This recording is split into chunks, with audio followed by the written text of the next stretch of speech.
Thank you so much. I am a journalist. My job is to talk to people from all walks of life all over the world. Today I want to tell you why I decided to do this with my life and what I've learned. My story begins in Caracas, Venezuela, in South America, where I grew up. A place that to me was and always will be filled with magic and wonder. From a very young age, my parents wanted me to have a wider view of the world. I remember one time when I was around 7 years old, my dad came up to me and said, "Mariana, I'm going to send you and your little sister, who was 6 at the time, to a place where nobody speaks Spanish. I want you to experience different cultures."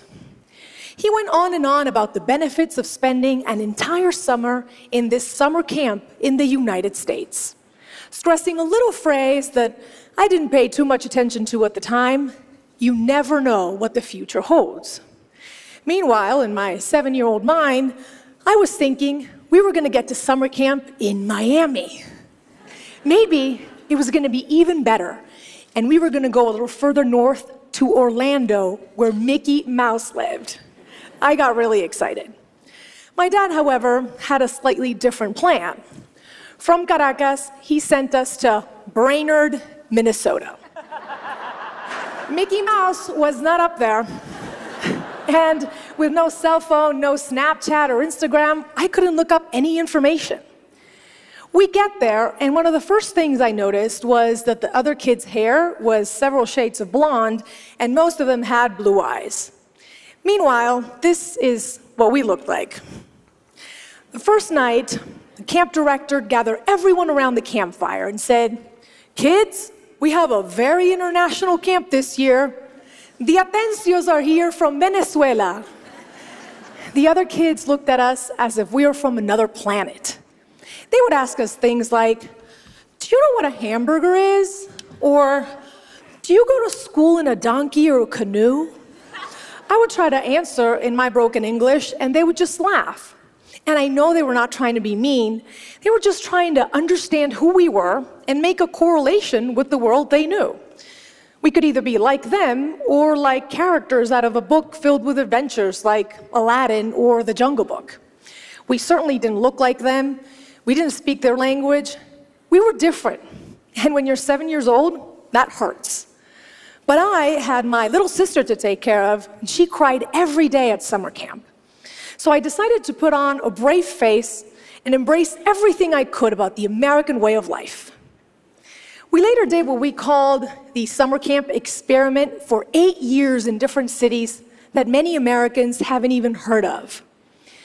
What I remember most about these moments was when I finally clicked with someone. Making a friend was a special reward. Everybody wants to feel valued and accepted, and we think it should happen spontaneously, but it doesn't.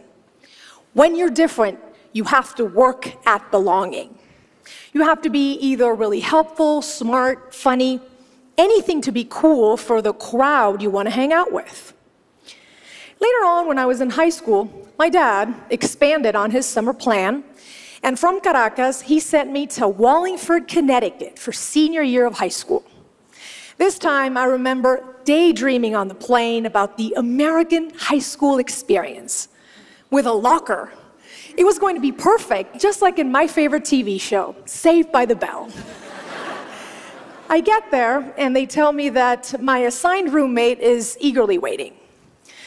I open the door, and there she was, sitting on the bed with a headscarf. Her name was Fatima, and she was Muslim from Bahrain, and she was not what I expected. She probably sensed my disappointment when I looked at her because I didn't do too much to hide it. See, as a teenager, I wanted to fit in even more. I wanted to be popular and maybe have a boyfriend for prom. And I felt that Fatima just got in the way with her shyness and her strict dress code. I didn't realize that I was making her feel like the kids at summer camp made me feel. This was the high school equivalent of asking her, "Do you know what a hamburger is?" I was consumed by my own selfishness and unable to put myself in her shoes. I have to be honest with you. We only lasted a couple of months together because she was later sent to live with a counselor instead of other students. And I remember thinking, she'll be okay. She's just different. You see, when we label someone as different, it dehumanizes them in a way. They become the other. They're not worthy of our time, not our problem, and in fact, they, the other, are probably the cause of our problems. So how do we recognize our blind spots? It begins by understanding what makes you different, by embracing those traits. Only then can you begin to appreciate what makes others special. And I remember when this hit me, it was a couple of months after that. I had found that boyfriend for prom and made a group of friends and practically forgotten about Fatima until everybody signed on to participate in this talent show for charity. You needed to offer a talent for auction. And it seemed like everybody had something special to offer. Some kids were going to play the violin, others were going to recite a theater monologue.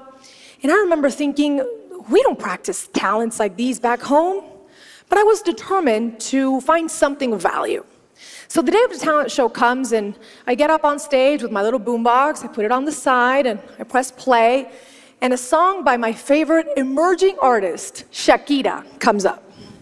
And I go, whenever, wherever, we're meant to be together. And I said, my name is Mariana, and I'm gonna auction a dance class. And it seemed like the whole school raised their hand to bid.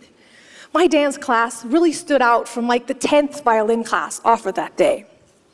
And going back to my dorm room, I didn't feel different. I felt really special. And that's when I started thinking about Fatima, a person that I had failed to see as special when I first met her.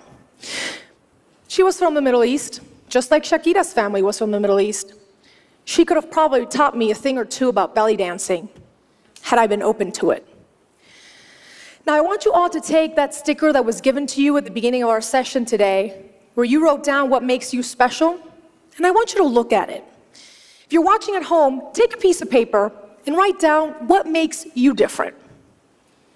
You may feel guarded when you look at it, maybe even a little ashamed, maybe even proud. But you need to begin to embrace it. Remember, it is the first step in appreciating what makes others special. When I went back home to Venezuela, I began to understand how these experiences were changing me. Being able to speak different languages, to navigate all these different people and places, it gave me a unique sensibility. I was finally beginning to understand the importance of putting myself in other people's shoes. And that is a big part of the reason why I decided to become a journalist. Especially being from a part of the world that is often labeled the backyard, the illegal aliens, third world, the others. I wanted to do something to change that. That was right around the time, however, when the Venezuelan government shut down the biggest television station in our country. Censorship was growing, and my dad came up to me once again and said, "How are you going to be a journalist here? You have to leave." And that's when it hit me. That's what he had been preparing me for. That is what the future held for me. So in 2008, I packed my bags and I came to the United States without a return ticket this time. I was painfully aware that at 24 years old, I was becoming a refugee of sorts, an immigrant, the other, once again, and now for good. I was able to come on a scholarship to study journalism. And I remember when they gave me my first assignment to cover the historic election of President Barack Obama. And I felt so lucky, so hopeful. I was like, yes, this is it. I've come to post-racial America, where the notion of us and them is being eroded and will probably be eradicated in my lifetime. Boy, was I wrong, right? Why didn't Barack Obama's presidency alleviate racial tensions in our country? Why do some people still feel threatened by immigrants, LGBTQ, and minority groups who are just trying to find a space in this United States that should be for all of us? I didn't have the answers back then. But on November 8th, 2016, when Donald Trump became our president, it became clear that a large part of the electorate sees them as the others. Some see people coming to take their jobs or potential terrorists who speak a different language. Meanwhile, minority groups oftentimes just see hatred, intolerance, and narrow-mindedness on the other side. It's like we're stuck in these bubbles that nobody wants to burst. And the only way to do it, the only way to get out of it, is to realize that being different also means thinking differently. It takes courage to show respect. In the words of Voltaire, I may not agree with what you have to say, but I will fight to the death to defend your right to say it. Failing to see anything good on the other side makes a dialogue impossible. Without a dialogue, we will keep repeating the same mistakes because we will not learn anything new. I covered the 2016 election for NBC News. It was my first big assignment in this mainstream network where I had crossed over from Spanish television. And I wanted to do something different. I watched election results with undocumented families. Few thought of sharing that moment with people who weren't citizens, but actually stood the most to lose that night. When it became apparent that Donald Trump was winning, this 8-year-old girl named Angelina rushed up to me in tears. She sobbed as she asked me if her mom was going to be deported now. I hugged her back and I said it's going to be okay. But I really didn't know. This was the photo that we took that night, forever ingrained in my heart. Here was this little girl who was around the same age I was when I went to camp in Brainerd. She already knows she is the other. She walks home from school in fear every day. Her mom can be taken away. So how do we put ourselves in Angelina's shoes? How do we make her understand she is special and not simply unworthy of having her family together? By giving camera time to her and families like hers, I tried to make people see them as human beings and not simply illegal aliens. Yes, they broke a law, and they should pay a penalty for it, but they've also given everything for this country, like many other immigrants before them have. I've already told you how my path to personal growth started. To end, I want to tell you how I hit the worst bump in the road yet, one that shook me to my very core. The day, April 10th, 2014. I was driving to the studio and I got a call from my parents. "Are you on the air?" they asked. I immediately knew something was wrong. "What happened?" I said. "It's your sister. She's been in a car accident." It was as if my heart stopped. My hands gripped to the steering wheel, and I remember hearing the words, "It is unlikely she will ever walk again." They say your life can change in a split second. Mine did at that moment. My sister went from being my successful other half, only a year apart in age, to not being able to move her legs, sit up, or get dressed by herself. And this wasn't like summer camp where I could magically make it better. This was terrifying. Throughout the course of 2 years, my sister underwent 15 surgeries, and she spent most of that time in a wheelchair. But that wasn't even the worst of it. The worst was something so painful, it's hard to put into words even now. It was the way people looked at her, looked at us, changed.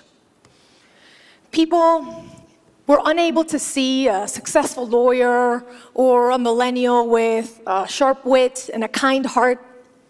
Everywhere we went, I realized that people just saw a poor girl in a wheelchair. They were unable to see anything beyond that.